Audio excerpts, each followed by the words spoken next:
لا إله إلا الله لا إله إلا الله لا إله. نحمده ونصلي على رسوله الكريم أما بعد أعوذ بالله من الشيطان الرجيم بسم الله الرحمن الرحيم وعباد الرحمن الذين يمشون على الأرض هونا وإذا خاطبهم الجاهلون قالوا سلاما والذين يبيتون لربهم سجدا وقیاما. صدق اللہ العظیم. سورۃ الفرقان کی آیت نمبر 63 اور 64 آپ حضرات کے سامنے تلاوت کی ہیں. آیات کریمہ کا ترجمہ یہ ہے، اللہ رب العالمین ارشاد فرما رہے ہیں، اور رحمان کے بندے وہ ہیں جو زمین پر بڑی عاجزی کے ساتھ چلتے ہیں، اور جب جہالت والے لوگ ان سے مخاطب ہوتے ہیں تو وہ سلامتی کی بات کرتے ہیں. والذین، اور رحمان کے بندے وہ لوگ ہیں، یبیتون لربہم، جو اپنے رب کے آگے رات گزارتے ہیں اس حال میں کہ سجدہ ریز ہوتے ہیں، وقیاما، اور تہجد پڑھنے کی حالت میں. سورۃ الفرقان کے شروع سے اللہ رب العالمین نے جن مضامین کا ذکر فرمایا ہے ان میں بیشتر حصہ نبی کریم صلی اللہ علیہ وسلم کی رسالت اور آپ علیہ الصلاۃ والسلام کے نبوت کے اس بات میں کافروں اور مشرکین کی طرف سے جو اعتراضات کیے گئے آپ علیہ الصلاۃ والسلام کی نبوت پر یا اللہ کی کلام قرآن مجید پر، ان کے جوابات پر مشتمل ہے.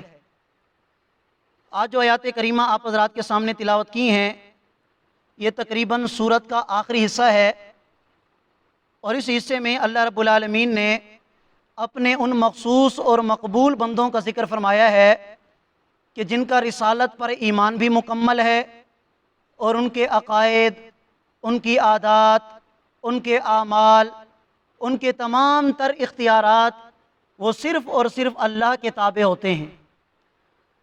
اور ان کے اعزاز میں اللہ تعالیٰ نے انہیں جو لقب عطا فرمایا عباد الرحمن، رحمان کے بندے، بہت بڑا لقب ہے کہ اللہ کسی انسان کے بارے میں خود یہ ارشاد فرما دیں کہ واقعی یہ میرا بندہ ہے. ویسے تو پوری کائنات کے انسان، چاہے وہ مسلمان ہوں یا کافر، فرما بردار ہوں یا نافرمان، وہ بندگی میں، مشیت میں، ارادے میں سارے کے سارے اللہ کے محتاج ہیں.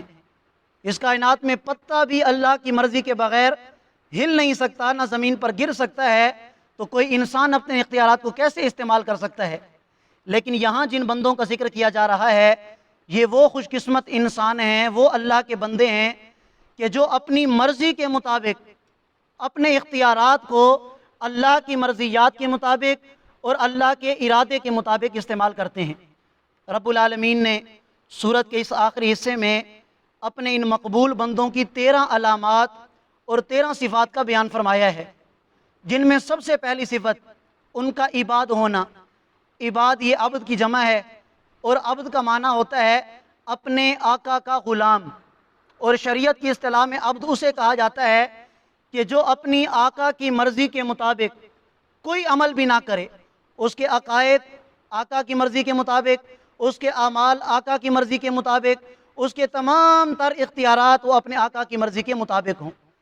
اس سے پتہ چلا کہ اللہ کا بندہ کہلانے کا مستحق وہ انسان ہے کہ جو اپنی ساری زندگی اور اپنی زندگی کا ایک ایک لمحہ وہ اللہ کی مرضی کے مطابق گزارتا ہے. اور اللہ معاف کرے جو ہماری حالت ہے، یا ہم اپنے گریبان میں جان کر ہم اپنا محاسبہ کریں تو پتہ چلے گا کہ ہمارے اندر تو یہ صفات ہیں ہی نہیں.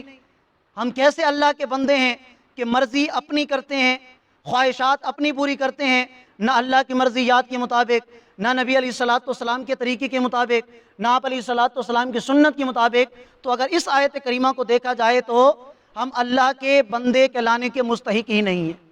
دوسری صفت اللہ نے بیان فرمائی الذین یمشون علی الارض ہونا، کہ عباد الرحمن، رحمان کے بندے وہ ہوتے ہیں جو زمین پر عاجزی کے ساتھ چلتے ہیں۔ ہاں، ان کا ترجمہ ہوتا ہے کہ آدمی جب زمین پر چلے تو اکڑ کر نہ چلے، تکبرانہ انداز نہ ہو، متکبرانہ انداز میں قدم نہ رکھے، اور بہت زیادہ آہستہ بھی نہ چلے۔ نبی کریم صلی اللہ علیہ وسلم کی چلنے کے بارے میں جو مبارک سنت شمائل نبویہ میں ذکر کی گئی ہے، تو آپ علیہ الصلاۃ والسلام کے بارے میں ذکر کیا گیا کہ آپ علیہ الصلاۃ والسلام کی جو چال تھی، چلنا تھا، وہ قدرے تیز ہوتا تھا۔ آپ بالکل آہستہ نہیں چلتے تھے کہ دیکھنے والا یوں سمجھے کہ یہ بیمار ہے، معذور ہے، نہیں، دیکھنے والے کو پتہ چلے کہ تندرست آدمی ہے۔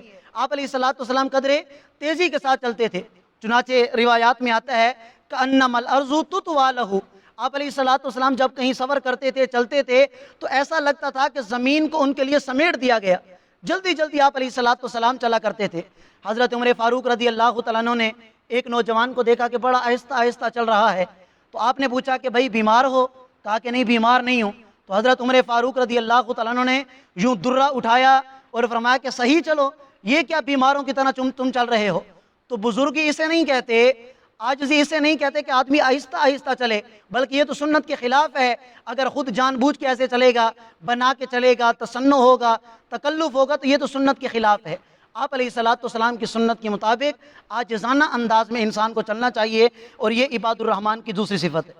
تیسری صفت بیان فرمایا کہ جب جہالت والے لوگ ان سے مخاطب ہوتے ہیں، اللہ معاف کرے آج کے دور میں ایسے معاملات زیادہ ہوتے ہیں کہ آپ جہاں بھی جائیں گے تو ایسے لوگوں کے ساتھ آپ کا واسطہ بہت زیادہ پڑے گا کہ کبھی کسی بات پر اعتراض، کبھی آپ کے چلنے پر اعتراض، کبھی آپ کے کھانے پر اعتراض، کبھی آپ کے اعمال پر اعتراض۔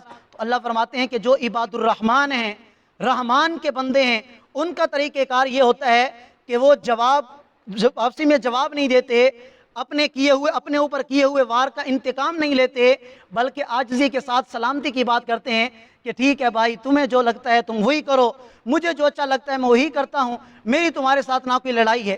یعنی جو گالی دی جائے، اگر ان پر کوئی اعتراض کیا جائے، اگر کوئی فساد کی بات کی جائے، تو وہ آگے سے سلامتی کے ساتھ جواب دیتے ہیں۔ یہ عباد الرحمن کی تیسری صفت ہے۔ اور فرمایا چوتھی صفت والذین یبیتون لربہم، عباد الرحمن کی چوتھی صفت یہ ہے کہ وہ رات کے وقت اللہ کی بارگاہ میں کھڑے ہو کر سجدہ ریز ہوتے ہیں، تہجد کی نماز پڑھتے ہیں، اللہ کی عبادت کرتے ہیں۔ رات کا ذکر اس لیے کیا گیا کہ رات کی عبادت میں ریا کم ہوتا ہے۔ ویسے منشا یہ ہے کہ رحمان کا بندہ ان لوگوں کو کہا جاتا ہے کہ جو دن میں دعوت و تبلیغ کا کام کریں، اللہ کے راستے میں جہاد کا کام کریں، اور جب رات کا وقت آئے تو اللہ کی بارگاہ میں کھڑے ہو کر گڑ گڑا کر اللہ تعالیٰ سے اپنے گناہوں پر معافی مانگیں اور اللہ تعالیٰ سے دین پر استقامت مانگے۔ ایسے لوگوں کو اللہ نے عباد الرحمن کے ساتھ تعبیر فرمایا ہے۔ حضرت عبداللہ ابن عباس رضی اللہ تعالیٰ عنہما فرماتے ہیں کہ اگر کوئی شخص عشاء کی نماز کے بعد 2 رکعت نماز نفل پڑھ لیتا ہے تو یہ بھی تہجد کے حکم میں آ جاتا ہے، اور اس حکم میں آ جاتا ہے بات للہ قائما او ساجدہ، کہ گویا اس نے بھی رات اللہ کی عبادت میں گزاری۔ حضرت عثمان غنی رضی اللہ تعالیٰ عنہ سے روایت ہے، وہ فرماتے ہیں کہ اگر کوئی مسلمان عشاء کی نماز جماعت سے پڑھ لے تو وہ اللہ کے ہاں اعمال نامے میں آدھی رات عبادت کرنے والا شمار ہوگا، اور جو صبح کی نماز جماعت کے ساتھ ادا کر لے تو پوری رات عبادت کرنے والا وہ شمار کیا جاتا ہے۔ تو یہ 4 صفات عباد الرحمن کے ذکر کی گئیں۔ مزید صفات انشاءاللہ اگلے درس میں بیان کریں گے، اور اللہ تعالیٰ کی بارگاہ میں دعا گو ہوں، کتنی پیاری پیاری باتیں ہیں۔ اللہ تعالیٰ ہم سب کو یہ صفات عطا فرما دیں۔ جزاکم اللہ خیرا۔